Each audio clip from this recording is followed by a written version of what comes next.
Hey everyone. Today we are going to talk about different bid strategies when it comes to Google Ads. So we've already spoken about how the way it works with Google Ads is an auction system, right? And it's like bidding. Whoever bids the highest potentially has the option to show up the highest, but we said that there's also quality related to that. So if you have a higher quality score, if you have a higher quality campaign, then you don't have to bid as high. It's possible you could bid lower than the competitor, but because your quality is higher than them, you can show up higher. So let's get into the details about bid strategies. And what's really exciting in this presentation, all of the pictures were created using ChatGPT's DALL-E 3, which is pretty awesome. So I hope you enjoy the illustrations and it can help you better understand how bid strategies work with Google. So imagine you're shopping for your family, trying to get the best deals possible. Just like in shopping, in Google Ads, you're also bidding to get the best slots for your ads. But the question is, which lane or bid strategy should you choose, right? You could do target or ROAS, target CPA. We're going to go through all of that. So let's break it down right now to see what are the different options. So target ROAS, or target return on ad spend, is like shopping for items where you know their value. So when you know how much something costs, when you know how much money it is, it's great for businesses selling products online. But you know what? It's not just for physical products. Even if you offer services or generate leads, as long as you can assign a dollar value to them, this strategy works. So once again, if you know by shopping, it's clear. This item, if someone buys it, you make $300. This item that someone buys, you make $75. That's great. In lead generation, it's a little bit different because you get a lead and the person may only actually buy something from you a month later. But if we can assign a dollar value to a lead, like every lead is worth $100 or $200, then this will work as well. So how does target ROAS work? Let's say Sarah, a young mom, sells baby products. She'd use this strategy to make sure that for every dollar she spends, she aims to get $3 back in sales. So once again, I spend $1, and for that $1, I should get $3 back in sales.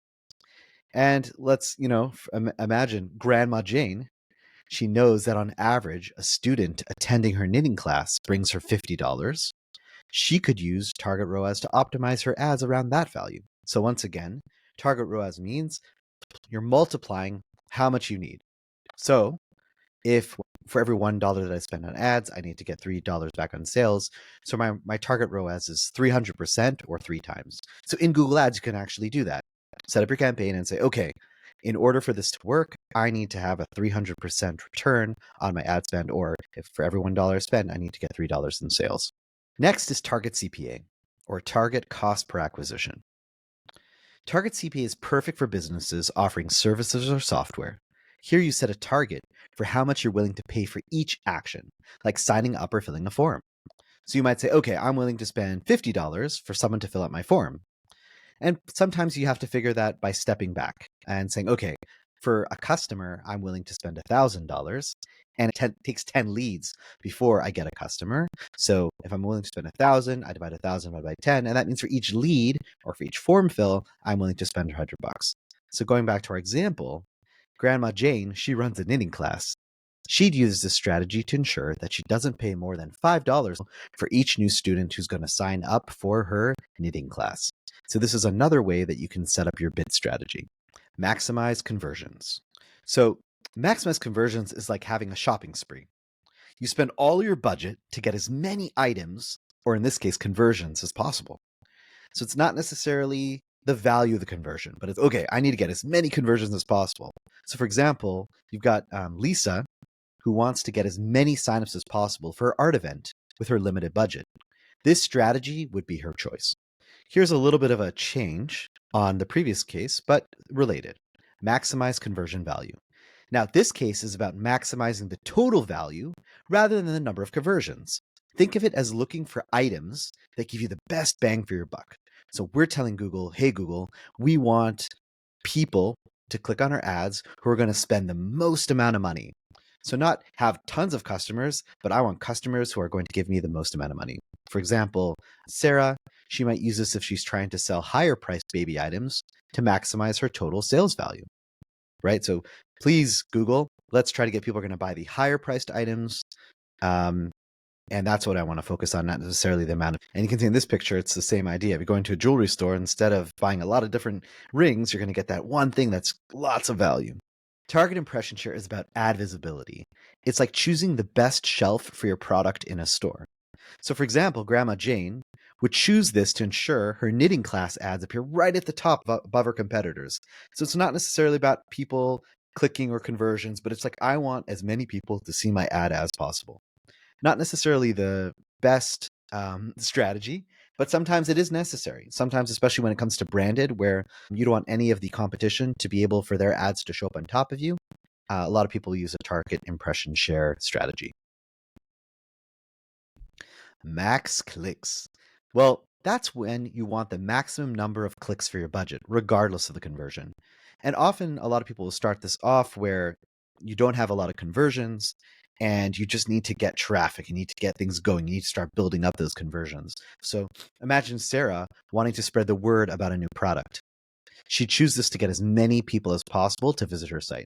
And the difference between this and the previous one is target impression share is really, it's you're spending money to push and to be at the top of the page. But it's possible that you might not get a lot of clicks. In this case, our goal is to try to get as many clicks as possible, and that's what the AI is going to work on. Now let's shift to the world of manual. Everything until now has been automatic, but now we're going to talk about manual CPC, or manual cost per click. This is the old school way. This is where you decide the exact amount you're willing to pay for each click for each keyword. So think of Lisa, for example, being hands-on and setting her own budget for every ad. This is the way that we like to start off, and we're going to talk about it a little bit more as we continue. So we just seen that there's a whole bunch of automatic ways to set up your bidding, but then there's also manual CPC, right? To manually go and to set the price for every single keyword. Technically, the automatic ways, what they're doing is they're setting the price for every keyword, but automatically, right? And you don't need to tell what each keyword is because you're giving it a higher sort of goal. I want to have this many conversions. I want to have this conversion value. I want to have this many clicks. And then Google figures it out on their own. So often we'll come to a fork in the road and say, okay, well, what do I do for my account? Do I do manual or do I automatic? And often when you speak to Google reps and when you read things, it's like, okay, automatic, automatic, automatic. So let's understand a little bit deeper of what this kind of looks like. When stepping into the world of Google Ads, think of it like two shopping approaches.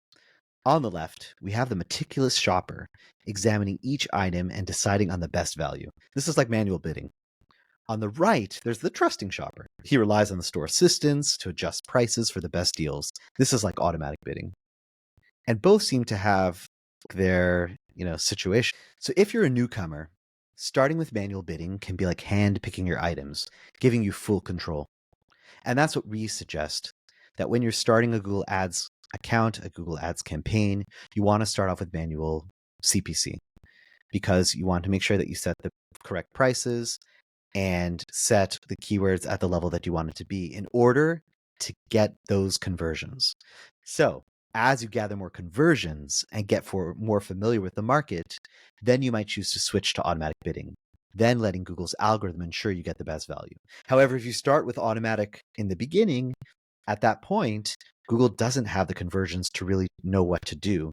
And that could cause you to spend a lot of money and not see good results. Now, some people like to start with max clicks first, but our suggestion is always to go manual first, understand the situation, get those conversions. And once you're in a good spot, switch it over to automatic bidding and see what happens. Usually it will remain there and it does really, really well, but sometimes you may have to pull it back. That just really depends. So what we learn is that each business has different needs, and Google Ads offers these strategies to cater to them. Whether you're a college student, a young mom, or a grandmother, it makes no difference what your business is. There's a strategy that fits just right for you. And the best part is you can try something out. You can always move on to the next thing and try something else out. So choose wisely, optimize regularly, and happy bidding.